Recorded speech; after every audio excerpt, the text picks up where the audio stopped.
जय Hind. Welcome to study blog education YouTube channel पर आप सभी का स्वागत है। आज हम पढ़ने वाले हैं इंग्लिश ग्रामर का चैप्टर नंबर 11 या वीडियो नंबर 11 या टॉपिक नंबर 11, आप जो भी कहें इसको, जिसका नाम है आर्टिकल्स। इससे पहले की सभी वीडियोस जो है यानी कि 10 चैप्टर्स की वीडियोस ऑलरेडी प्लेलिस्ट में आपको मिल जाएगी, तो आप उसको जा करके ज़रूर से चेक कर लीजिएगा, क्योंकि जितना आपका पिछला कोर्स या पिछला जो टॉपिक है वो क्लियर रहेगा, उतना ही आपको ज़्यादा ईजिली समझ में आ जाएगा आपका जो भी अगला टॉपिक होगा। मतलब 11वां चैप्टर कहीं ना कहीं कनेक्ट होगा आपके पिछले 10 चैप्टर्स में से, जिसमें हमने अपने पार्ट्स ऑफ स्पीच को कंप्लीट कर लिया था और सेंटेंस के बारे में जान लिया था, सब्जेक्ट प्रीडिकेट के बारे में जान लिया था। आज हम जानेंगे आर्टिकल्स के बारे में चैप्टर नंबर 11 के अंदर। और हाँ, इसको हम शुरू करें उससे पहले आपसे केवल एक गुजारिश है कि अगर आपको वीडियो अच्छी लगती है तो उसको लाइक शेयर जरूर करिए और चैनल को सब्सक्राइब जरूर करिएगा, क्योंकि इससे हमें काफ़ी मोटिवेशन मिलती है, ऑब्वियस सी बात है। और कोई भी इशू अगर आपको लगता है तो आप कमेंट करके हमें ज़रूर बताइए, हम सभी कमेंट्स पढ़ रहे होते हैं और कोशिश कर रहे हैं कि हम जितना ज़्यादा हो सके इम्प्रूव करें चीज़ों को। और हाँ, बेल आइकन को ऑन करना बिल्कुल भी मत भूलिएगा, क्योंकि अगर बेल आइकन आपने ऑन नहीं किया तो नोटिफिकेशन आपको मुश्किल से मिल पाएगी। तो चलिए हम शुरू करते हैं आज आर्टिकल्स के बारे में। आर्टिकल्स बहुत ही कॉमन टॉपिक है, बट बहुत ही कॉम्प्लिकेट भी हो जाता है अगर आपने इसको ध्यान से नहीं जाना तो। बहुत ही छोटा सा टॉपिक है लेकिन हाँ इंपॉर्टेंट है, ठीक है। तो चलिए देखो, आर्टिकल्स के बारे में हम पढ़ने वाले हैं, ऑब्वियस सी बात है। कुछ सेंटेंसेस हम ले लेते हैं यहाँ पर, जैसे कि आपको यहाँ पर नजर आ रहे हैं। The cow is a useful animal. भाई गाय जो है एक बहुत ही महत्वपूर्ण लाभदायक जो है जानवर होती है, ये तो हमें पता है। The Taj Mahal an honest man. Radhika is a very beautiful girl.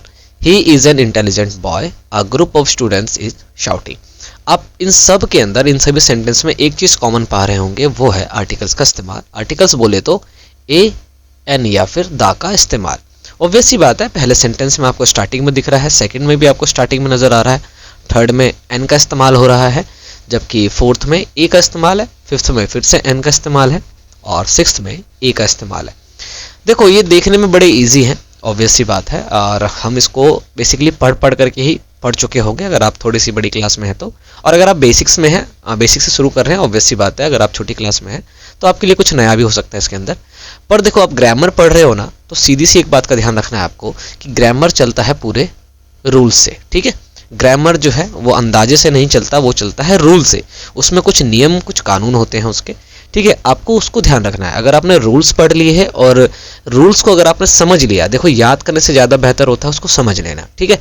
समझ लिया तो फिर आपको दिक्कत नहीं होने वाली है इन फ्यूचर भी। तो मेरी कोशिश ये रहेगी कि हम रूल्स की ओर ध्यान दें और रूल्स को समझें, ठीक है। तो ये दा कहाँ इस्तेमाल होता है, एन कहाँ इस्तेमाल होता है, ए का इस्तेमाल कहाँ होता है और किन किन सिनेरियोज के अंदर, किन किन परिस्थितियों में जो है सेंटेंस के इस्तेमाल किए जाते हैं, उसको हम इसमें समझने की कोशिश करेंगे। तो चलो हम चलते हैं उस तरफ जिस तरफ हमारे को बुलाया जा रहा है इस वीडियो में। हाँ, उससे पहले एक चीज़ का आपको ध्यान रखना है कि आर्टिकल जो है ये 3 प्रकार के होते हैं, ए, एन और दा। ये आपको पता चल गया होगा अब तक, जिसमें से ए और एन जो होते हैं ये होते हैं इनडेफिनिट आर्टिकल, और दा जो होता है वो होता है डेफिनेट आर्टिकल। इसका मतलब आर्टिकल 2 तरह के होते हैं, इनडेफिनिट, ठीक है, और डेफिनेट। जिसमें इनडेफिनिट के अंतर्गत आते हैं ए और एन, और डेफिनेट के अंतर्गत आता है दा, ठीक है। तो इन सब के बारे में हम जानेंगे। तो चलो कुर्सी की पेटी बांध लेते हैं और चलते हैं हमारे अध्याय यानी मेन अध्याय की तरफ। चलो, तो हम सबसे पहले जानेंगे इंडेफिनिट आर्टिकल्स के बारे में, यानी कि ए और एन के बारे में, ठीक है। देखो, मैंने पहले ही बोला था कि आप थोड़ा सा रूल को ध्यान देना, फिर आपको कोई दिक्कत नहीं होने वाली है। तो देखो, रूल नंबर 1, यहाँ पर पहला ही रूल हमें क्या कह रहा है कि ए एन का प्रयोग जो है, जो इसका इस्तेमाल किया जाता है, वो होता है सिंगुलर काउंटेबल नाउन के आगे। एक तो सिंगुलर मतलब एक वचन होना चाहिए, दूसरा काउंटेबल होना चाहिए, मतलब ऐसे नाउन होने चाहिए, ऐसे नाम होने चाहिए, ऐसी चीज़ें होनी चाहिए जिसको हम काउंट कर सके। जैसा, जिसका मतलब हुआ आप या तो कॉमन नाउन के आगे लगाएंगे या फिर कलेक्टिव नाउन के आगे आप लगाएंगे, ठीक है। जैसे कि एग्जाम्पल नंबर 1 आपको यहाँ पर नजर आ रहा है कि ही इज अ बॉय, जो कि एक कॉमन नाउन है। अब देखो, एक लड़का है इसलिए ए का इस्तेमाल यहाँ पर किया गया है। Ram is a doctor, Ram भी एक किया है, चिकित्सक है यानी डॉक्टर है, तो यहाँ पर भी आपको ए का इस्तेमाल नजर आ रहा है, क्योंकि ये भी एक कॉमन नाउन है। दिस इज अ पेन, ठीक है, ये भी क्या है, हमारा कॉमन नाउन है, तो ए का इस्तेमाल यहाँ पर किया जा रहा है। अब देखो, ये और ये सेंटेंस है कलेक्टिव नाउन के। अब कलेक्टिव नाउन में एक से ज्यादा होते हैं, ऑब्वियस सी बात है, लेकिन ग्रुप्स की बात की जाएगी इसके अंदर, मतलब नाउन एक से ज़्यादा होंगे। जैसे यहाँ पर स्टूडेंट्स हैं, यहाँ पर जजेस हैं, एक से ज़्यादा जज हैं, एक से ज़्यादा स्टूडेंट है, लेकिन इनका ग्रुप एक है। ठीक है, तो a group of students is shouting. ठीक है, मतलब विद्यार्थियों का एक समूह क्या कर रहा है, चिल्ला रहा है भाई, या शोर मचा रहा है। तो यहाँ पर ये आपको देख रहा हो ए का इस्तेमाल यहाँ पर आपको नज़र आ रहा है। इसी प्रकार से जजेस की जो है एक अपॉइंट की गई है एक बेंच किसी भी न्याय को देखने के लिए। तो यहाँ भी क्या हुआ, बहुत सारे जज हैं लेकिन इनका एक ग्रुप है। तो कलेक्टिव नाउन और कॉमन नाउन जो कि सिंगुलर काउंटेबल नाउन के पार्ट है, इसके आगे आप जो है इस्तेमाल करेंगे ए और एन का। पहला नियम आपको यही कहता है कि ये इस्तेमाल किए जाते हैं सिंगुलर के आगे, ना कि प्लूरल के आगे। ये आपको ध्यान रखना है। अगर आपने पहला नियम ध्यान कर लिया तो चलो हम चलते हैं हमारे दूसरे नियम की ओर, जो कि है कि प्रॉपर नाउन से पहले ए और एन का इस्तेमाल नहीं किया जाता। अब देखो प्रॉपर नाउन, अब बार बार ना नाउन को देखेंगे यहाँ पर, तो नाउन वाला चैप्टर जो है वो ऑलरेडी वीडियो में अवेलेबल है, आप उसको देख लीजिएगा। प्लेलिस्ट में आपको लिंक मिल जाएगा, या सॉरी डिस्क्रिप्शन में लिंक मिल जाएगा, प्लेलिस्ट में आपको वीडियो मिल जाएगी।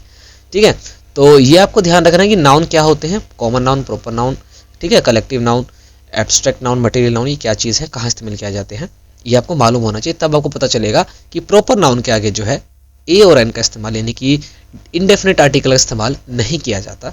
जैसे कि he is a Ram, Ram जो है ना, देखो राम की जगह अगर बॉय लिखा होता तो बॉय आता है कॉमन नाउन के आगे। ठीक है, कॉमन नाउन है बॉय, तो ही इज़ अ बॉय हो जाता, ऑब्वियस सी बात है। लेकिन यहाँ पर बॉय की जगह क्या आ गया, राम आ गया। अब राम एक प्रॉपर नाउन है, किसी एक व्यक्ति का नाम है, प्रॉपर एक नाम है, तो ही इज़ अ राम नहीं होगा, बल्कि क्या होगा, ही इज़ राम। ठीक है, वह क्या है, राम है। ये आपको ध्यान रखना है। तो प्रॉपर नाउन के आगे जो है इसका इस्तेमाल नहीं किया जाएगा। जैसे इट इज़ अ श्रीमद् भगवत गीता, ठीक है, ऐसा नहीं होगा। एक हॉली बुक होता, अगर ये लिखा होता कि ये श्रीमद् भगवत गीता की जगह अगर ये लिखा होता हॉली बुक, ठीक है, तो it is a holy book हो जाता, क्योंकि हॉली बुक पवित्र पुस्तक है, जो पवित्र ग्रंथ है, वो कॉमन नाउन हो जाता, तो उसके आगे आप ए का इस्तेमाल कर सकते हैं। लेकिन क्योंकि श्रीमद् भगवत गीता एक प्रॉपर नाउन है, एक किसी पुस्तक का प्रॉपर एक नाम है, तो इसके आगे आप ए का इस्तेमाल नहीं करेंगे, बल्कि सेंटेंस क्या बनेगा, इट इज श्रीमद् भगवत गीता। ठीक है, ये आपको ध्यान रखना है। यानी प्रॉपर नाउन के आगे आप ए एन का इस्तेमाल नहीं करेंगे, जबकि आप कॉमन नाउन के आगे ए और एन का इस्तेमाल करेंगे। जैसे I live in a Delhi, I live in a city, Delhi की जगह अगर यहाँ पर सिटी लिखा होता, ऑब्वियस सी बात है कि मैं एक शहर में रहता हूँ, शहर जो है वो कॉमन नाउन हो जाता। ठीक है, लेकिन क्योंकि दिल्ली एक प्रॉपर नाउन है, इसलिए इसके आगे ए का इस्तेमाल नहीं होगा। तो मेरे को आशा है कि आपने रूल नंबर 1 और रूल नंबर 1 को ध्यान से समझ लिया होगा। पहला नियम हमसे ये कहता है कि आप कॉमन नाउन के आगे इस्तेमाल करेंगे ए और एन का। दूसरा नियम ये कहता है कि आप प्रॉपर नाउन के आगे ए और एन का इस्तेमाल नहीं करेंगे। अब देखो तीसरा नियम क्या कहता है कि ए एन का प्रयोग ऑल, यानी कि सब के अर्थ में भी किया जाता है। जैसे कि a cow is a useful animal, इसका मतलब ये नहीं कि एक गाय, ठीक है, एक गाय लाभदायक जानवर नहीं है, बल्कि गाय एक लाभदायक जानवर है। देखो दोनों में ना डिफरेंस है। मैंने क्या बोला था आपको स्टार्टिंग में कि इंग्लिश ग्रामर नियमों का एक वो है, मतलब उसमें नियम कानून चलते हैं, ना कि हमारे ओपिनियंस। ठीक है, देखो क्या कह रहा है कि यहाँ पर अ काउस देख करके तो आपको ये पता चलता होगा कि एक गाय की बात हो रही है, जबकि यहाँ पर ऐसी बात नहीं की जा रही है। एक गाय लाभदायक नहीं होती है, बल्कि सभी गाय जो हैं वो क्या होती है, लाभदायक होती है। मतलब यहाँ पर अ काउ का मतलब जो ये ए आया हुआ है, ये डिनोट कर रहा है ऑल को। इसको डिनोट कर रहा है ऑल को, मतलब सभी गायों की ये बात कर रहा है। तो गाय एक उपयोगी जानवर है, मतलब सभी गाय जो हैं वो एक उपयोगी जानवर होती हैं, और हमारी ऑब्वियस सी बात है माँ भी कहलाती हैं। इसी प्रकार से दूसरा है अ लायन इज ब्रेव, एक शेर बहादुर नहीं होता है ना। अगर 1000 शेर है तो वो सभी बहादुर है, एक नहीं है। एक ऐसा नहीं होगा कि आपको 999 लोग शेर जो है उसके सामने आप जाओगे तो आपको कुछ नहीं करेंगे, आपको चाय पानी पिलाएंगे, ऐसा नहीं है। और एक जो है आपको मारेगा, ऐसा नहीं है। 999 भी आपको वैसे ही ट्रीट करेंगे जैसे वो एक करेगा। ठीक है, चाय पानी नहीं, वो चाय पानी तो खुद ही कर लेते हैं, चाय पानी पिलाएंगे थोड़ी आपको। तो ए का प्रयोग जो है वो, यानी ए और एन का प्रयोग जो है वो ऑल के अर्थ में भी किया जाता है, मतलब उसमें सभी को बताया जाता है। ठीक है, तो एक तरह से कॉमन नाउन की इसमें बात की जा रही है। तो 3 नियम आपने यहाँ पर देख लिए हैं, और नियम को आप लिख भी सकते हैं, रिवाइज भी कर सकते हैं। बाकी वीडियो तो अवेलेबल ही रहेगी, आप उसको दोबारा से भी देख सकते हैं। चलिए आगे देखते हैं नियम नंबर 4 क्या है। तो मेरे को थोड़ा सा इसको इरेज करना पड़ेगा। ठीक है, नियम नंबर 4 देखो क्या कह रहा है कि ए एन का प्रयोग गिनती बताने वाले शब्दों से पूर्व भी किया जाता है। मतलब ऐसे शब्द अगर आ जाए जिसमें काउंटिंग्स आ रहे हैं, क्या आ रही हैं, काउंटिंग्स आ रही है, नंबर्स आ रहे हैं, तो उसके आगे भी ए और एन का इस्तेमाल किया जाता है। जैसे कि आई हैव 1000 रुपीज़, मेरे पास 1000 रुपये हैं। आई हैव 1000 रुपीज़, कितने रुपए हैं भाई? 1000। देखो यहाँ पर ए का इस्तेमाल किया जा रहा है, और 1000 जो है ऑब्वियस सी बात है नंबर है, काउंटिंग है ना। She has a dozen eggs, उसके पास 1 दर्जन अंडे हैं। ठीक है, एग्स जो है मतलब अंडे तो 1 से ज़्यादा है, बट दर्जन में वो 1 कहलाते हैं, तो she has a dozen eggs. Ram had 100 books, Ram के पास भाई कितनी किताबें थी? 1000, सॉरी 100, 100 ना 100। तो देखो ये नंबर्स आ रहे हैं यहाँ पर, डजन, 1000, 100, है ना, मिलियंस, कपल ऑफ फ्रेंड्स। इसके आगे आप देख रहे हो ए या एन का इस्तेमाल किया जा रहा है। बाकी इन सभी में ए का इस्तेमाल किया गया है। ठीक है, एन का भी इस्तेमाल किया जाएगा अगर वो कॉन्सोनेंट लेटर से शुरू होते हैं तो।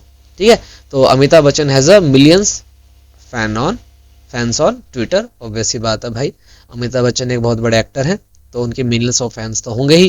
तो यहाँ भी आपको ए का इस्तेमाल देखने को मिल रहा है। इसी प्रकार से I have a couple of friends, ठीक है, यहाँ भी ए का इस्तेमाल किया जा रहा है। मतलब नंबर्स के आगे या गिनती बताने वाले जो शब्द होते हैं, जिसमें हमारे को गिनती, काउंटिंग्स के बारे में पता चल रहा है, वहाँ भी आप ए और एन का इस्तेमाल ज़रूर करेंगे। ठीक है, तो नियम नंबर 4 भी आपने देख लिया। तो अब नियम नंबर 5 देख लेते हैं भाई। जब किसी सेंटेंस यानी कि वाक्य में सिंगुलर काउंटेबल नाउन का प्रयोग पहली बार हो, ठीक है, पहली बार हो, तो उस नाउन से पहले ए एन का प्रयोग होगा। लेकिन अगर उसी की बात, उसी नाउन की बात उसी सेंटेंस में आगे फिर से की जा रही है तो ए और एन का इस्तेमाल नहीं होगा। ये मोस्ट इंपॉर्टेंट भी हो जाता है, क्योंकि अगर आपने एग्ज़ाम दिया होगा अपनी क्लास का, चाहे किसी कॉम्पिटिटिव का, तो वहाँ पर आपको एरर फाइंडिंग दिए जाते हैं, जिसमें लिखा होता है जैसे कि अगर, तो इसमें देखो इस लड़की के बारे में पहले ही लिख दिया यहाँ पर, फिर आगे कुछ भी बात लिखी गई होती है, फिर इसी लड़की के बारे में बताया जाता है कि मतलब उसी पैराग्राफ में जब इसी लड़की की बात की जाएगी तो उसके आगे हमेशा दा का इस्तेमाल किया जाना लगते हैं। ठीक है, तो दा का इस्तेमाल बार बार होना शुरू हो जाता है। मतलब इस लड़की को जब इस पैराग्राफ के अंदर, इस बातों के अंदर या इस सेंटेंस के अंदर पहली बार जब इंट्रोड्यूस किया गया था तो उसके आगे इंडेफिनिट आर्टिकल का इस्तेमाल किया गया था। ठीक है, लेकिन जब अब उस बात के अंदर जब उस लड़की का इस्तेमाल किया जाएगा, यानी उस लड़की के बारे में बताया जाएगा या उस लड़की की बात की जाएगी, तब अब वो इंडेफिनिट नहीं रही बल्कि वो डेफिनिट हो जाएगी। मतलब उसके आगे अब दा का इस्तेमाल किया जाएगा। जैसे कि देखो एग्जांपल है, last night a man met me, भाई गत रात्रि यानी कि पिछली रात एक आदमी मुझसे मिला। तो देखो यहाँ पर इस आदमी के लिए ए का इस्तेमाल किया गया क्योंकि इंडेफिनिट था। लेकिन जब इसी बात के अंदर जब उस आदमी की दोबारा बात की जा रही है, the man had a gun with him, तो अब देखो इसके साथ दा का इस्तेमाल किया गया है, ना कि आ का। ठीक है, ये आपको ध्यान रखना है कि गत रात्रि एक व्यक्ति से मैं मिला, उसके पास क्या था? एक बंदूक था। तो 2 बार उस आदमी की बात की जा रही है, तो जब सबसे पहले इंट्रोड्यूस किया गया उसको, तो ए का इस्तेमाल किया गया, यानी कि इंडेफिनिट आर्टिकल का इस्तेमाल किया गया। जब उस व्यक्ति को दोबारा ही इंट्रोड्यूस किया गया है तो डेफिनेट आर्टिकल यानी कि दा का इस्तेमाल किया गया है। ये आपको ध्यान रखना है।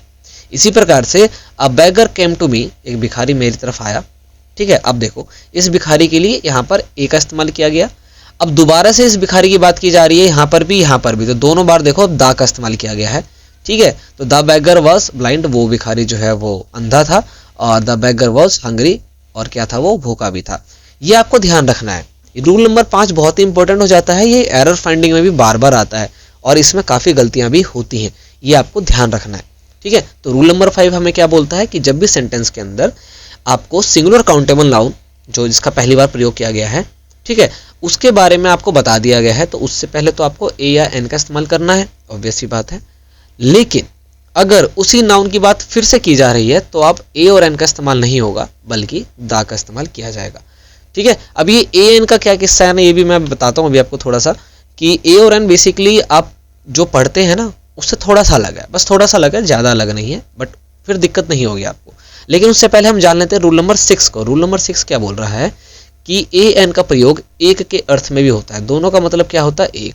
जबकि अभी आपने पहले पढ़ा था कि ए एन का प्रयोग जो है ना, या ए या जो एन होते हैं वो ऑल के अर्थ में भी प्रयोग किए जाते हैं, सब। तो ये एक तरह से प्लूरल में भी आ गए और यहाँ एक सिंगुलर में भी आ गए, ये आपको ध्यान रखना है। I have eaten a mango, मैंने एक आम खाया है। I have eaten a mango, मैंने एक आम खाया है। तो देखो यहाँ पर ए का इस्तेमाल किया गया। ही हैज़ एन ऑरेंज, उसके पास एक संतरा है। ये आपको ध्यान रखना है। तो 6 नियम आपने यहाँ पर जान लिए। अब देखो आगे नियम हम जाने उससे पहले हम थोड़ा सा ये जान लेते हैं कि ए और एन का जो प्रयोग है, जो आप अब तक पढ़ते आ रहे हो कि एन का इस्तेमाल जो है वो किए जाते हैं ऐसे लेटर जो शुरू होते हैं ए, ई, आई, ओ और यू से।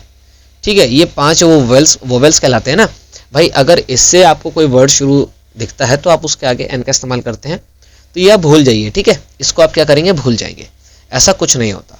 आपने हिंदी में स्वर और व्यंजन पढ़े हैं क्या? हिंदी के अंदर आ से लेके अंगा खाली तक, ठीक है, अंगा तक जो शब्द होते हैं या जो वर्ण होते हैं, ठीक है, वो कहलाते हैं स्वर। इंग्लिश में इसको क्या बोलते हैं, वोवेल्स। आपको ये ध्यान रखना है, ऐसा कोई भी वर्ड अगर आपको सामने नजर आ रहा है जिसकी प्रोनाउंसिएशन, जिसको बोलने में हिंदी के आ से लेके अंगा खाली तक का जो वर्ण है वो शुरू हो रहा है, तो आप इसके आगे लगाएंगे एन। ठीक है, जैसे एक वर्ड है ऑनेस्ट। एक वर्ड क्या है मैम, वो है ऑनेस्ट। अब देखो ये इंग्लिश के एच से स्टार्ट होता है। ठीक है, इंग्लिश के जो है ये एच से स्टार्ट होता है, जो कि एक कॉन्सोनेंट है, ऑब्वियस सी बात है, बट इसकी प्रोनाउंसिएशन होती है ओ से, ऑनेस्ट, जो कि हिंदी का क्या है, एक स्वर है, इसलिए इसके आगे एन का इस्तेमाल किया जाता है। ठीक है, ये आपको ध्यान रखना है। तो आपको इंग्लिश के ई, आई, ओ, यू यानी कि इंग्लिश के वोवेल्स नहीं, बल्कि हिंदी के वोवेल्स यानी कि हिंदी के स्वर्ण वर्णों का ध्यान रखना है। ठीक है, जैसे एक वर्ड आता है यूनिवर्सिटी।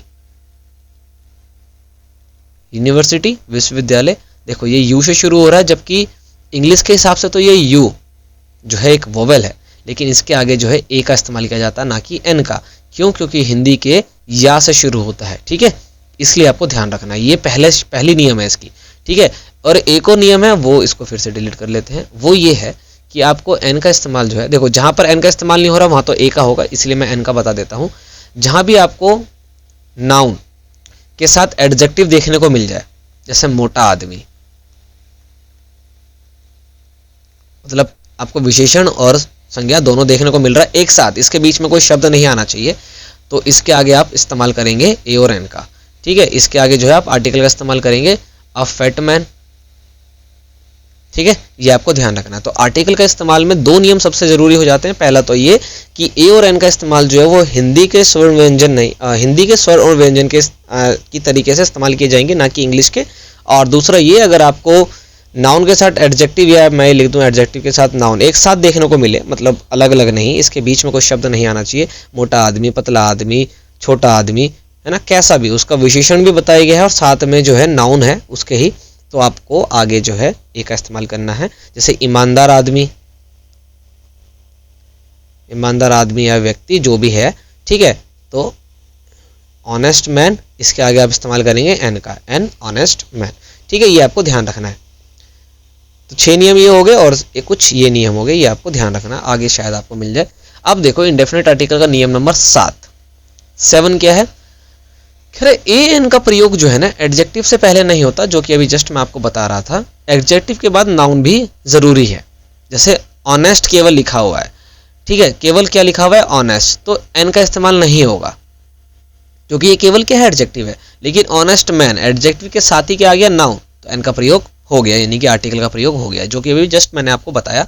ठीक है, इसी प्रकार से टॉल यानी कि लंबा, नहीं, ए का इस्तेमाल इसमें नहीं होगा, ए या एन का इस्तेमाल इसमें नहीं होगा, लेकिन इसके साथ अगर आप नाउन लगा देंगे तो इसमें इस्तेमाल किया जा सकता है। तो ये नियम वही है जो मैंने आपको जस्ट बताया। कह रहे रूल नंबर 8 में कहा जा रहा है कि ए एन का प्रयोग प्रति माह यानी कि पर मंथ, प्रति वस्तु कीमत या प्रति दर के दर से भी बताया जाता है।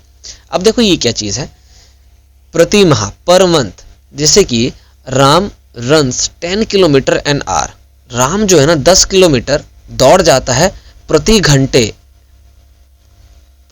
यानी कि 1 घंटे के अंदर कितना चला जाता है, ये 10 किलोमीटर। तो देखो यहां पर भी इसका इस्तेमाल किया जा रहा है। ठीक है, सी अर्न्स 10,000 अ मंथ, प्रति महीने कितने रुपए कमा रही है वो, 10,000 रुपए, है ना। वीट इज सोल्ड एट ₹25 रुपए अ किलो, 1 किलो की कितनी कीमत हो गई भाई, 25 रुपए, यानी गेहूं जो है 25 रुपए प्रति किलो की दर से बेचा जाता है। तो जब दर बताना हो, हमें प्रति दर बताना हो, ठीक है, जब हमारे को प्रति मंथ बताना हो या प्रति घंटा बताना हो, तब हम जो है ए और एन का इस्तेमाल भी करेंगे। ये आपको ध्यान रखना, रूल नंबर 8 हमें ये बोलता है। रूल नंबर 8 के बाद आता है रूल नंबर 9, यदि नाउन से पहले एडजेक्टिव हो तो ए एन का प्रयोग एडजेक्टिव से पहले किया जाएगा। जस्ट मैंने जो पिछले में आपको बताया था, पिछली स्लाइड के अंदर बताया था, उसी की इसमें बात की जा रही है कि केवल अगर एडजेक्टिव होगा तो नाउन ए और एन का इस्तेमाल जो है वो नहीं किया जाएगा। एडजेक्टिव के साथ आपको क्या चाहिए, नाउन चाहिए, जस्ट बात, ठीक है। इसी प्रकार से अगर आपको एडजेक्टिव और नाउन देखने को मिल गए तो आप नाउन के आगे नहीं लगाएंगे आर्टिकल, बल्कि कहाँ लगाएंगे आप, एडजेक्टिव के आगे। जैसे कि he is an intelligent boy, intelligent यहाँ पर एडजेक्टिव है, बॉय जो है वहाँ पर नाउन है, तो एक साथ आ गए तो इसका मतलब है कि आर्टिकल का इस्तेमाल होगा क्योंकि सिंगुलर काउंटेबल है ये। तो आर्टिकल कहाँ लगाएंगे, वो लगाएंगे हम एडजेक्टिव से पहले, यानी कि एन जो है वो इंटेलिजेंट के आगे लगेगा, ना कि he is intelligent a boy, ऐसे आप नहीं लिखेंगे, ये गलत है। नाउन के आगे नहीं बल्कि आपको कहाँ लगाना है, एडजेक्टिव के आगे, यही इसमें बताया गया है। जैसे कि सी इज अ टॉल गर्ल, वह एक लंबी लड़की है, ठीक है। तो देखो ये एडजेक्टिव है, ये नाउन है, इस्तेमाल कहाँ किया जा रहा है आर्टिकल का, हमेशा एडजेक्टिव से पहले, ठीक है, ये आपको ध्यान रखना है। रूल नंबर 10 कहता है कि यदि नाउन से पहले एडजेक्टिव और एडवर्ब दोनों आ जाए। अब ये एडवर्ब क्या होते हैं, एडजेक्टिव्स क्या होते हैं, देखो वीडियोस बना रखी है, आप उसको जाके चेक कर लीजिएगा, ठीक है। एडवर्ब कहते हैं जो वर्ब की परिभाषा बता दे, परिभाषा कह रहा हूँ, विशेषण बता दे, वर्ब की विशेषता बता दे। जो नाउन की बताएगा, प्रोनाउन की बताएगा, उसको एडजेक्टिव यानी विशेषण बोल दिया गया, और जो वर्ब की विशेषता बता दे तो उसको बोलते हैं हम एडवर्ब। तो कह रहे हैं कि यदि नाउन से पहले आपको एडजेक्टिव भी देखने को मिल जाए और एडवर्ब भी देखने को मिल जाए तो ए एन का प्रयोग जो है वो एडवर्ब से पहले हो जाएगा, ये आपको ध्यान रखना है। जैसे कि Radhika is a very beautiful girl, beautiful जो है एडजेक्टिव है, ठीक है, गर्ल जो है वो नाउन है, बट इसमें एडवर्ब भी लगा हुआ है, वेरी मतलब सुंदर तो है लेकिन सब में सबसे सुंदर है, मतलब समझ लो आप, है ना, एंजेला जोली एकदम। तो आपने इस्तेमाल कहाँ किया गया, मतलब कहाँ किया आपने इस्तेमाल आर्टिकल का, एडवर्ब से पहले। Mohan is a very talented singer, फिर से कहाँ लगा दिया गया इसको, आर्टिकल को एडवर्ब से पहले, ये आपको ध्यान रखना है, ठीक है। अब देखो नियम को ना एज इट इज याद करेंगे तो फिर तो ये 10 नियम हो गए आपके लिए, लेकिन आप समझेंगे तो ये हाथ मार के 2-3 चीजें हैं बस, है ना, 2-3 ही चीजें हैं बस, उसको इस तरह से लिखी गई है कि आपको थोड़ा ब्रीफली बता दिया जाए, बट आपको समझना है ना कि याद करना है, ठीक है। आप जब समझेंगे तो ये ज्यादा भारी आपके लिए नहीं पड़ेगा। तो 10 नियम हो गए। 10 नियम होने के बाद हमें जानना है कि ए और एन का इस्तेमाल जो करते हैं बेसिकली इनमें डिफरेंस क्या है ना। तो जो मैंने वही रूल नंबर 6 के बाद आपको बताया था, ये वही लिखा हुआ है कि जिस शब्द से पहले हमें ए या एन का प्रयोग करना हो, यदि वह शब्द स्वर्ण ध्वनि यानी कि वोवल साउंड से प्रारंभ हो, ठीक है, तो वहां पर हम एन का इस्तेमाल करेंगे। यदि व्यंजन ध्वनि यानी कॉन्सोनेंट साउंड से स्टार्ट होगा तो ए का इस्तेमाल करेंगे, ये तो हमें मालूम है। जैसे कि अब लेकिन ये ध्यान रखना, ये वोवेल्स और कॉन्सोनेंट इंग्लिश वाले नहीं बल्कि हिंदी वाले, है ना। तो जैसे कि एन एम एल ए, अब देखो ये एम है, इंग्लिश के हिसाब से तो ये कॉन्सोनेंट है, तो इसके आगे तो ए का इस्तेमाल होना चाहिए था, लेकिन हिंदी में देखो एम को कैसे लिखेंगे, ऐसे। तो यहाँ पर ये किससे शुरू हो रहा है, ए से, जो कि हिंदी के वर्ण के अनुसार एक स्वर है, इसलिए इसके आगे एन का इस्तेमाल किया गया है। इसी प्रकार से एन आर, अब ये एच इसमें वैसे साइलेंट है, ठीक है, तो ये शुरू हो गया ओ से। अब बॉय, ठीक है, ए आएगा क्योंकि ये हिंदी में भी बा से शुरू होता है जो कि व्यंजन है। यूनिवर्सिटी या से शुरू होता है, जबकि इंग्लिश के तो ये वोवेल्स में आ जाता है, लेकिन हिंदी के में ये व्यंजन में आता है। तो इसलिए हिंदी वाले जो है उसको आपको ध्यान रखना, ना कि इंग्लिश वाले को। ऐसी एन एन सी सी बॉय, ठीक है। अब देखो एन को भी हम ऐसे लिखेंगे, तो ये जो है यहाँ पर क्या हो गया, हिंदी में स्वर यानी कि वोवेल, तो यहाँ पर एन का इस्तेमाल इसमें किया गया है। इसी प्रकार से अ यूनिफॉर्म, तो ये भी या से शुरू हो रहा है। तो बेशक ये इंग्लिश के अंदर आपको वोवेल नजर आ रहा हो, लेकिन आपको इस्तेमाल करना है हिंदी वर्णमाला के अनुसार, ये आपको ध्यान रखना है, इसलिए हिंदी इतनी इंपॉर्टेंट हो जाती है, समझे। तो ए और एन के लिए जो है इतनी सारी चीजें, यानी कि 10 नियम और उसमें कुछ डिफरेंसेस जिसको मैंने बीच में भी डिस्कस किया था, ये आपको यहाँ पर समझ में आ गया होगा। अब हम चलेंगे कुछ स्पेशल जान लेते हैं, लेट्स नो समथिंग स्पेशल, कुछ जान लेते हैं स्पेशल क्या चीज़ है। तो देखो पहला है सामान्यता, यानी कि जनरली प्रॉपर नाउन के साथ ए एन का प्रयोग तो नहीं किया जाता, क्योंकि आपने रूल नंबर 2 में यही पढ़ा था, परंतु कुछ विशेष परिस्थितियों में हम प्रॉपर नाउन के आगे भी ए और एन का इस्तेमाल कर सकते हैं। अब देखो सिचुएशन क्या है ऐसी, ऐसा कौन सा कंडीशन है जहां पर प्रॉपर नाउन के आगे ए और एन का इस्तेमाल किया जाएगा। अब देखो यही फंस गए ना कि आपने अभी तक पढ़ा कि प्रॉपर नाउन के आगे तो ए और एन का इस्तेमाल होगा ही नहीं, तो आपने तो एग्जाम में क्या करा, फटाफट लगाना छोड़ दिया। लेकिन कुछ सिनेरियो है, ऐसे स्पेशल सिनेरियो है जहां पर इस्तेमाल किए जाते हैं, जैसे कि प्रॉपर नाउन जब कॉमन नाउन की तरह प्रयोग हो जाएगा, जब प्रॉपर नाउन जो है कॉमन नाउन की तरह प्रयोग होगा तो ए और एन का इस्तेमाल किया जाएगा। जैसे कि ही इज अ कालिदास। देखो अब यहाँ पर कालिदास तो एक महान विद्वान थे, कवि थे, उनकी बात नहीं की जा रही है, कह रहे हैं कि इसको ना बताया जा रहा है कि वो जो है ना, यानी वह जो है एक कालिदास जैसा विद्वान है। असल में कालिदास नहीं है, बस उसकी जैसा है। तो यहाँ पर कालिदास जो है वो एक प्रॉपर नाउन नहीं बल्कि एक कॉमन नाउन बन गया। ठीक है, प्रॉपर नाउन तो तब होता है जब हम कालिदास जी की बात करते हैं, लेकिन हम यहाँ पर उसको उसके जैसा दिखाने की कोशिश कर रहे हैं। जैसे कि सी इज अ अंबानी, आपके कोई फ्रेंड सर्कल में कोई ऐसा जो खर्चे से पहले सोचे ही ना, तो आपको क्या बोलेंगे, आप उसको क्या बोलेंगे, अबे यार ये तो अंबानी की तरह है, पैसा बहुत है इसके पास, है ना।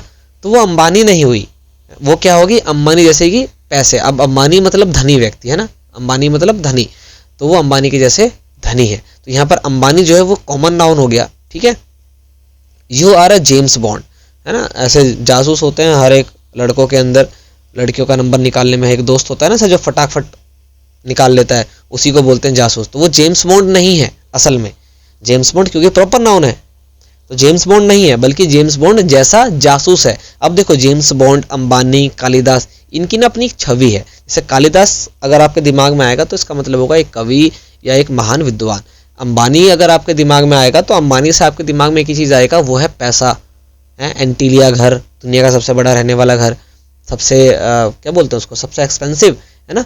जेम्स बॉन्ड अगर आपके दिमाग में आएगा तो आपके दिमाग में आएगा 007। जेम्स बॉन्ड क्या था, एक जासूस था। अगर मैं आपको बोलूँ कि सचिन तेंदुलकर, तो आपका दिमाग में आएगा कि यार मतलब महान बल्लेबाज, महान क्रिकेटर, है ना, कि वो जो है एक महान बल्लेबाज सचिन तेंदुलकर जैसा है। सचिन की बात नहीं कर रहा हूँ मैं, बल्कि कंपैरिजन कर रहा हूँ, उसको उसकी तरह बता रहा हूँ, ये आपको ध्यान रखना है। तो जब प्रॉपर नाउन कॉमन नाउन की तरह इस्तेमाल हो जाएगा तो वहां पर आपको इस्तेमाल करना है आर्टिकल का, यानी ए और एन का। दूसरा नियम इसका ये कहता है कि जब ए एन का प्रयोग कोई के अर्थ में किया जाए, कोई के अर्थ में किया जाएगा तो ए एन का प्रयोग प्रॉपर नाउन से पहले हो जाएगा। जैसे कि Hemant Thakur wants to meet you. कोई हेमंत ठाकुर है। देखो जैसे हम किसी को जानते नहीं है, कोई हमसे मिलने आया, उसका नाम हमें मालूम है। अब जैसे देखो हम नाम ले रहे हैं तो ये तो प्रॉपर नाउन हो गया, और प्रॉपर नाउन के आगे तो हम इस्तेमाल करते ही नहीं है आर्टिकल का। लेकिन अगर हम उस व्यक्ति को नहीं जानते हैं पर्सनली, पहली बार वो व्यक्ति हमसे मिलने आया है, उसका नाम भी हमें पता है, तो हम कहेंगे कि कोई हेमंत ठाकुर आपसे मिलना चाहता है ना, कोई फलाना व्यक्ति आपके पास आना चाहता है, कोई फलाना व्यक्ति आपसे बात करना चाहता है। तो ये जो बार बार एक शब्द आ रहा है वो है कोई, ठीक है, जिसको हम जानते नहीं है, हमारे लिए अननोन है। अगर वो कोई चीज़, कोई नाउन हमारे लिए अननोन है, बेशक वो प्रॉपर नाउन हो, हम उसका इस्तेमाल करेंगे किसकी तरह, मतलब कॉमन नाउन की तरह। तो आगे लगा देंगे हम ए और एन, यानी कि आर्टिकल। ए और एन का मतलब होता है, इंग्लिश वाला और बोल रहा हूं मैं, ठीक है, ओ आर वाला, यानी अथवा। तो एक चीज़ का इस्तेमाल होगा तो आर्टिकल का इस्तेमाल यहाँ पर हो जाएगा। कंडीशन बहुत साफ साफ है, यहाँ पर कुछ ज़्यादा टफ नहीं है। लेकिन आप दोबारा जब इस व्यक्ति की बात करेंगे तो वहाँ पर आप इसका इस्तेमाल जो है वो डेफिनेट आर्टिकल के तौर पे करना शुरू कर देंगे, और अगर नाम आ रहा है तो आप वो भी नहीं लगाएंगे, ये आपको ध्यान रखना है। रूल नंबर 3 क्या कहता है, सामान्यतः एब्स्ट्रैक्ट नाउन से पहले ए एन का प्रयोग नहीं होता। अब एब्स्ट्रैक्ट नाउन होता है भाई अपनी भावना को व्यक्त करना, है ना, तो उससे पहले भी इस्तेमाल नहीं करते हैं, ऑब्वियस सी बात है, क्योंकि ये जो एब्स्ट्रैक्ट नाउन होता है वो काउंटेबल नहीं होता, अनकाउंटेबल होता है। परंतु यदि एब्स्ट्रैक्ट नाउन से पहले एडजेक्टिव का प्रयोग हो जाए तो हम आर्टिकल का इस्तेमाल करेंगे। जैसे कि लाइफ और एजुकेशन एब्स्ट्रैक्ट नाउन है, यहाँ पर एग्जाम्पल होगा कि I want a good life, मैंने एक अच्छी ज़िंदगी चाहता हूँ, अच्छी ज़िंदगी चाहता हूँ या अच्छी लाइफ चाहता हूँ। तो देखो लाइफ यहाँ पर ऑब्वियस सी बात है एक एब्स्ट्रैक्ट नाउन है, लेकिन इसके आगे जो है एडजेक्टिव लगा हुआ है, तो यहाँ पर आर्टिकल का इस्तेमाल किया गया। He has received a great education, भाई उसको बहुत अच्छी पढ़ाई मिली है। तो ग्रेट यहाँ पर शब्द आ गया जो कि एडजेक्टिव है, तो यहाँ पर आप देख रहे हो ए का इस्तेमाल किया गया है, यानी आर्टिकल का इस्तेमाल किया गया है। ये बहुत ही ध्यान से समझने वाली चीज़ है। इसी प्रकार से नियम नंबर 4 कहता है कि यदि वर्ब का प्रयोग नाउन के रूप में हो तो आप ए या एन का इस्तेमाल करेंगे। जैसे I go for a walk, walk मतलब सैर। अब देखो वॉक जो है वो एक वर्ब है, लेकिन इसका इस्तेमाल नाउन की तरह किया गया है कि वो कहाँ जाता है, सैर पर जाता है। तो यहाँ पर आपको आर्टिकल का इस्तेमाल नजर आ रहा होगा। He wants to have a drink, drink मतलब शराब के लिए इस्तेमाल करते हैं, वैसी बात है, वैसे पीना बोलते हैं इसको, ठीक है। पीना मतलब कोई भी चीज़ पीना, एक वर्ब है, लेकिन यहाँ पर ड्रिंक का इस्तेमाल किया गया है शराब, यानी कि किसकी तरह, शराब एक नाउन है ना। जैसे तारक मेहता में क्या बोलते हैं, कैरम, कैरम ये खेलने वाला कैरम नहीं हुआ, बल्कि कैरम उनका शराब की बात वो करते हैं, ठीक है। ड्रिंक मतलब तो बेसिकली पीना होता है, वो एक वर्ब है, लेकिन यहाँ पर ड्रिंक का इस्तेमाल शराब के तौर पर किया गया है, यानी नाउन के तौर पर किया गया है, तो ये ए और एन इसके आगे लगना ज़रूरी हो जाता है। She had a long talk, भाई यहाँ पर टॉक मतलब बातचीत, बोलना नहीं है, ठीक है, बातचीत, बहुत लंबी बातचीत हुई है, जिसके साथ भी हुई हो उसकी, है ना, तो यहाँ पर आर्टिकल का इस्तेमाल किया गया है।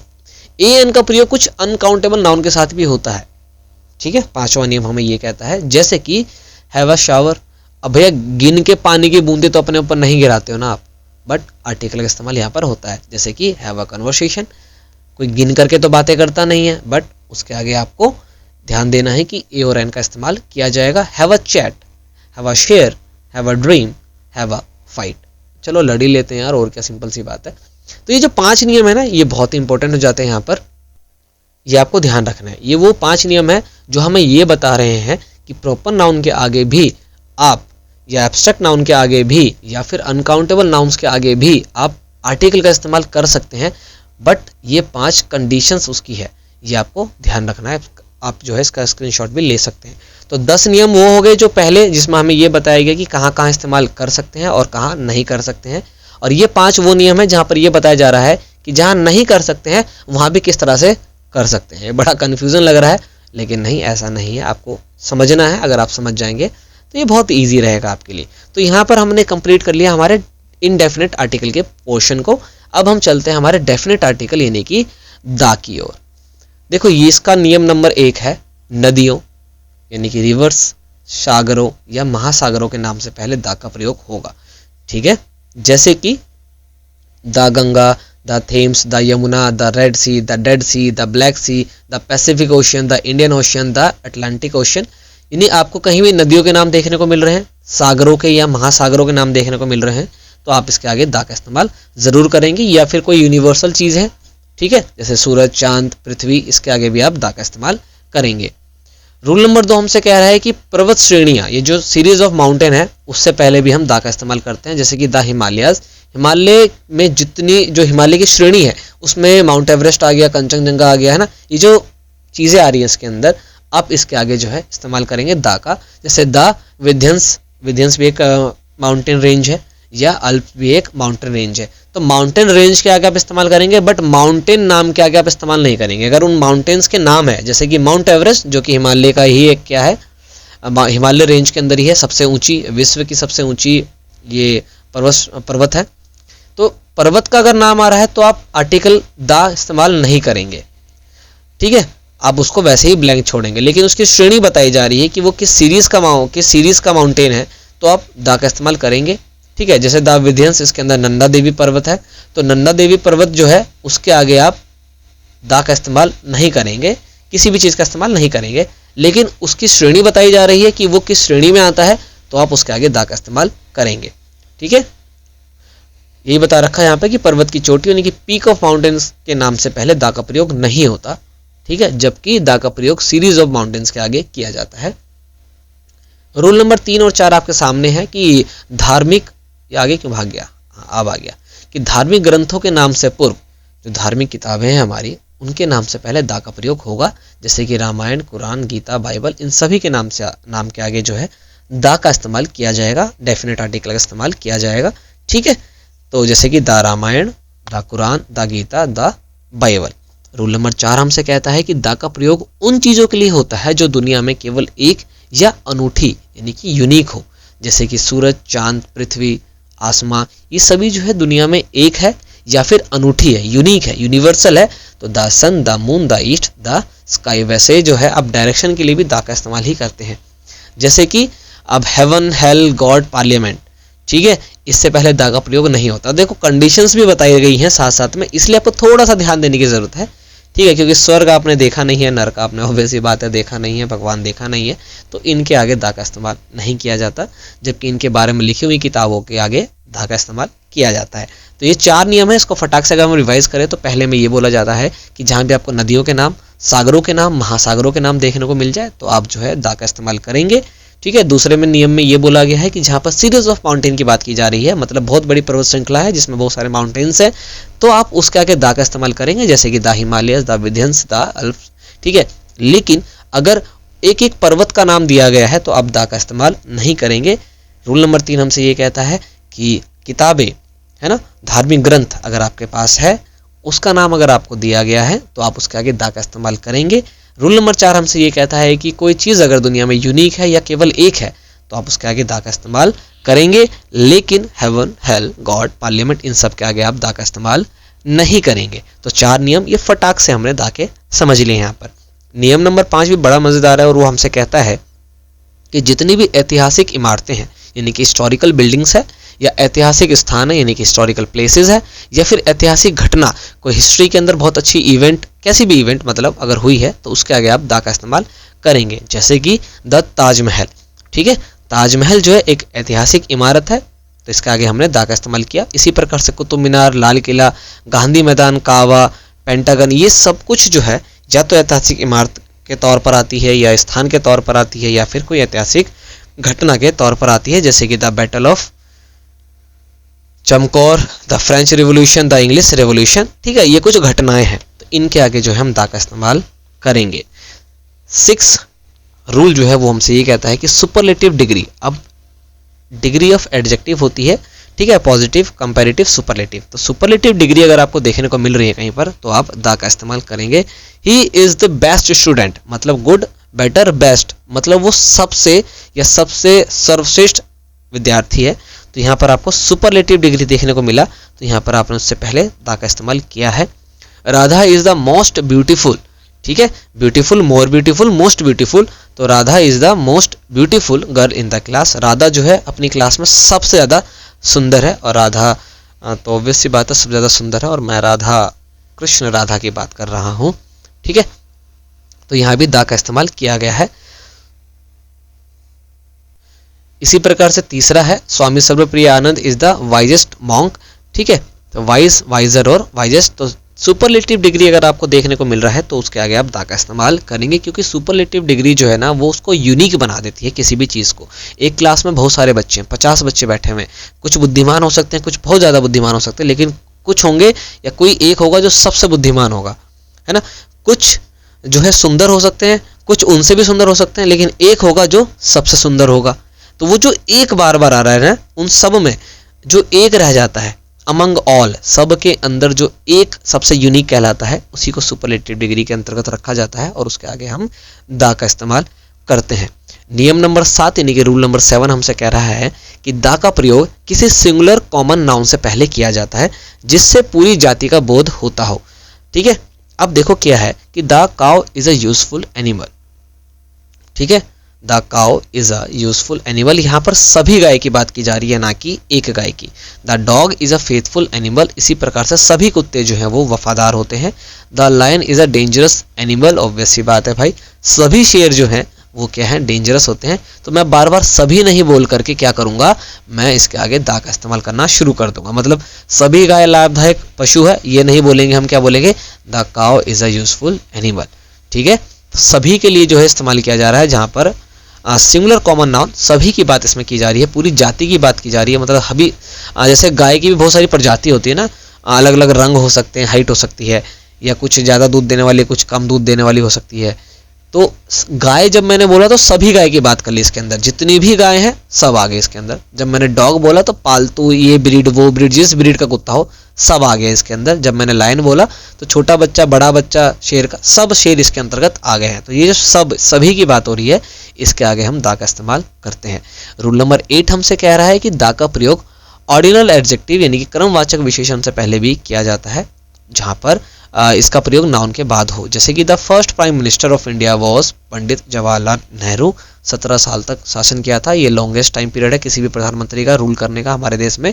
तो क्या है, देखो यहाँ पर क्या है, फर्स्ट आया यानी कि ऑर्डिनल नंबर है, ठीक है, क्रम बताया गया है तो सबसे पहले है। तो इसके आगे भी दा का इस्तेमाल किया गया है, क्योंकि देखो प्रधानमंत्री आपके देश में 50 बन जाए, 100 बन जाए, कितने भी बन जाए, लेकिन जो पहले होंगे वो पहले ही होंगे, है ना। अगर मैं केवल किसी एक की बात करने लगूंगा, यहाँ पर सेकंड की बात करूंगा, तो भी आ जाएगा यहाँ पर दा का इस्तेमाल, है ना। जैसे कि doctor APJ Abdul Kalam was the 11th president of India. तो भाई प्रेसिडेंट बहुत सारे हुए, ये क्या थे, 11वें थे। जब मैं किसी ऑर्डिनल नंबर की बात करूंगा, ऑर्डिनल एडजेक्टिव की बात करूंगा, मतलब किसी व्यक्ति को कुछ क्रम दूंगा, कुछ संख्या दूंगा, ठीक है, तो मैं दा का इस्तेमाल करूंगा। जैसे कि अगर आप अपनी क्लास के अंदर 15वीं रैंक प्राप्त करते हैं, ठीक है, तो मैं आपका नाम लिख करके आगे क्या लिखूंगा, 5th, भाई द 15th रैंक जो है आपको मिली गई है। लेकिन मैं आपको कैजुअली ऐसे ही बोलूंगा तो मैं दा का इस्तेमाल नहीं करूंगा। तो ये कुछ 8 नियम हमारे यहाँ पर कंप्लीट हो चुके हैं, ये आपको ध्यान रखना है। रूल नंबर 9 और 10 आपके सामने है। क्या कह रहा है रूल नंबर 9 कि व्यक्ति के पद से पूर्व, व्यक्ति किसी पद पर है उससे पहले भी दा का प्रयोग किया जाएगा। जैसे कि Mukesh Ambani is the executive director of Reliance industries. भाई रिलायंस इंडस्ट्रीज के जो है मुकेश अंबानी एक एग्जीक्यूटिव डायरेक्टर है, तो दा का इस्तेमाल हो गया, क्योंकि भाई एक पद की बात की जा रही है इसके अंदर। He is the chairman of Infosys. Infosys के जो है ये क्या है, चेयरमैन है, तो दा का इस्तेमाल किया गया। जैसे कि नरेंद्र मोदी भाई prime minister of India, Bharat के प्रधानमंत्री हैं, तो इसके आगे भी दा का इस्तेमाल किया गया है। मतलब व्यक्ति का अगर पद बताया जा रहा है, उसकी पोस्ट बताई जा रही है, तो भी आप दा का इस्तेमाल करेंगे। रूल नंबर 10 हमसे क्या कहता है कि दा का प्रयोग डायरेक्शन से पहले भी किया जाता है। जैसे ईस्ट, वेस्ट, नॉर्थ, साउथ, ये हमारे 4 मेन डायरेक्शंस होते हैं, ठीक है। इसके बाद 4 सब डायरेक्शन हो जाते हैं हमारे, तो जो डायरेक्शंस है उससे पहले भी हम दा का इस्तेमाल करेंगे। तो ये 10 नियम हो गए हमारे डेफिनेट आर्टिकल दा के इस्तेमाल के, ये आपको ध्यान रखना है। तो अगर मैं समराइज करूं और कुछ बताऊं आपको, तो 10 नियम थे हमारे ए और एन को इस्तेमाल करने के, ठीक है। फिर लगभग 5 नियम थे हमारे ए और एन के ही स्पेशल ओकेजन में, मतलब कि कब हम इसको स्पेशली याद कर सकते हैं, तो 15 हो गए। और 10 नियम है हमारे दा को इस्तेमाल करने के, तो कुल मिलाकर के 25 रूल्स हो गए आर्टिकल्स को इस्तेमाल करने के। अब आपको ये 25 नंबर में तो बहुत ज़्यादा लग रहे हैं कि यार 25 नियम कौन आर्टिकल के लिए इस्तेमाल करता है ना, बट ये इतना टफ नहीं है। आपको जब समझोगे ना आप, तो ये आपके लिए हाथ मार के 5 से 7 नियम हो जाएंगे, ठीक है। क्योंकि कैजुअली चीज़ें कहाँ पर इस्तेमाल की जा रही है वो तो हमें याद रहता है, लेकिन वो ध्यान रखना है कि कहाँ पर इसका इस्तेमाल नहीं करना है या किस स्पेशल सिनेरियो में इसका इस्तेमाल करना है, वो कुछ 5 से 7 रह जाएंगे, तो आपको आर्टिकल में कभी भी दिक्कत नहीं होगी। ये आपको ध्यान रखना है। देखो ग्रामर आपको नियम से समझना पड़ेगा, तब आप समझ पाएंगे। अदरवाइज वैसे बोलने पढ़ने जो ये 3 महीने में कोर्स करा रहे हैं वो तो आप कितना भी कर लीजिए, कोई दिक्कत नहीं है, बट आपको तैयारी करनी पड़ेगी, ये आपको मालूम होना चाहिए हमेशा, ठीक है। तो यहाँ पर हमारा आर्टिकल जो है वो कंप्लीट हो गया। ये जो चैप्टर था वीडियो नंबर 11 या चैप्टर नंबर 11 वो कंप्लीट हो गया यहाँ पर, और आशा यही है कि आपको पसंद भी आया होगा। हाँ, मैंने आपसे स्टार्टिंग में कहा था कि मैं आपके लिए कुछ सवाल जो है वो छोड़ के जाऊँगा, तो लेट्स डू योरसेल्फ। कुछ सवाल आपके लिए यहाँ पर है, कुछ 8 जो है सेंटेंसेस है जिसमें कुछ फिल इन द ब्लैंक्स बनाए गए हैं, ठीक है। आपको इसके अंदर फिल करना है और नीचे कमेंट करके बताना है कि किसके अंदर जो है वो क्या आने वाला है। इसका आप स्क्रीनशॉट भी ले सकते हैं चाहे तो, और आप जो है कमेंट में आंसर जरूर करिएगा ताकि हमें पता हो कि आपने कितना सीखा और कितना नहीं, ठीक है। बाकी हम आपसे तो मिलेंगे ही नेक्स्ट वीडियो में, और ऐसे मिलते ही रहते हैं, लेकिन उससे पहले आपको कुछ करना है, वो करना है आपको वीडियो को लाइक करना है, शेयर करना है, और हाँ चैनल को सब्सक्राइब जरूर करिएगा और बेल आइकन को ऑन करना बिल्कुल भी मत भूलिएगा। हम आपसे इसी चैनल के ऊपर मिलते रहेंगे बार बार, और ऑब्वियस सी बात है नए नए टॉपिक्स के साथ। तब तक के लिए हम मिलते रहेंगे। एक चीज़ और बात बतानी है आपको कि ग्रामर के साथ साथ हमने जो है जनरल नॉलेज की भी कुछ वीडियोस बनानी शुरू करी हैं, कुछ टॉपिक्स उसके अंदर रखे गए हैं, तो उसको आप ज़रूर देखिएगा। और हाँ, एनसीईआरटी की हम तैयारी कराते ही क्या मतलब हम सीखते हैं, आप भी सीखते हैं, मैं भी सीखता हूँ आपके साथ, तो हम मिल करके एक सीखने का जो है एक इकोसिस्टम बना रहे हैं। तो उम्मीद है कि आप उसमें साथ देंगे हमारा। बाकी मिलते रहेंगे, बातें तो होती रहेंगी। तब तक के लिए जय हिंद।